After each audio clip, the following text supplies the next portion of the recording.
Okay, our next cut, we're gonna do a pismo, a beef tenderloin.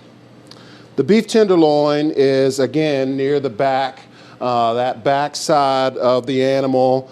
It goes right up against the sirloin. And for years, I thought that the head of the tenderloin was forward on the cow and the tail was at the back. It's actually reversed. The head is forward or is back on the cow. This is back right here towards or at the hip joint or the hip bone. This part is up towards the ribs. So it was an interesting find that when I discovered that a few years ago.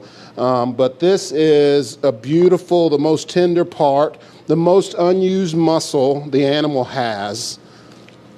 And the first thing that we have to do is get the chain off to get down to our steaks. And that chain, again, is about separating the natural curve of the animal, or that natural seam. And so once I get the chain pulled away with my hands, there's a natural V down in there. Once we get that open, we can go right down into that V, put our knife on the board, and just cut. And the whole chain comes away. Now, I want to show you this. This thumb muscle right here is a beautiful part of the fillet, the tenderloin, the pismo. And all you do to cut that thumb out is just cut around the fat. And that is like a little baby fillet right there, a little baby pismo. Look, they're like twins. So cool. So we get rid of that chain. That's pretty much scrap. It can go into some hamburger meat, but you have to do a little bit of cleanup for that. But we want to get down to the goods. And again, I'm going to use my hands to take away as much of the fat as I can. And this is a clean hand job, gloveless. The gloves really, the fat is real slick in your hands against the gloves. But once I get down to this silver skin here, once I can get as much fat off of there as I can, and if you need to, you can start just scraping that fat away with your knife, and we'll use our boning knife for this. You can start to scrape that fat away just to get down to the silver. And that silver runs all the way back to near the front of the loin. Okay, so we really just want to get our knife, just like we did with the sirloin, get our knife just under that silver. Put the blade up and go towards the head or the back, the tail of the loin. Then, once I have all of that silver, I'm going to just go back towards the front or the head. Take that silver off. Here with this side, that little bit that's left, I just treat it like a little shave. Just like I'm shaving. Get that little bit off right there. We'll turn it just to the side so we can finish cleaning her up. And again, for me, I just like the motion of a shave. If you want to, you can, once you get it to there, you can lift it up again. And the more you lift, the better it is. Okay, and again, there's a natural seam at the head. And we're going to take a steak out of this part, this side muscle. So I'll get down to the natural seam. There's a V. We'll get right down in there. And take that out. There's that, all that fat is out, and you can see it's now cleaned up and beautiful red meat. Then we want to turn it over. And all I do here is I'll hold this part up just so I got a good grip on it and get my knife just going under that fat. We want to leave some of that. There's not a whole lot of fat running through the loin itself.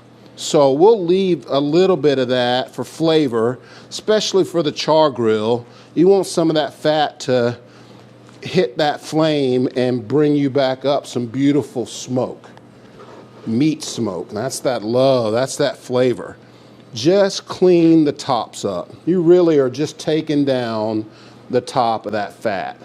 You can see this is a pretty good sized loin. Once I get up here to this piece, I want to get as much of that out of there as I can, right down to the meat. There's one last piece of silver skin right up here that we have to get off.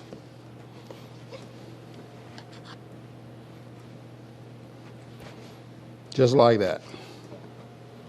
Now, we're ready. Now, so here are my fibers. Look, here's the fibers. They all run the same direction. This is one of those idiot-proof ones. You don't have to sweat it. If you have your loin to your table, across your table, you can start cutting your steaks. You don't have to worry.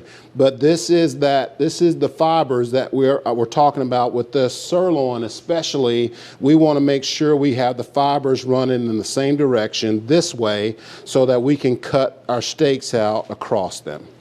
So all from here to here is what most folks consider the center cut, okay, from here to here, this head part. But we're gonna make sure we get the maximum effect out of this. So we'll take that part and save it for just a little bit. And I'm gonna start with the tail.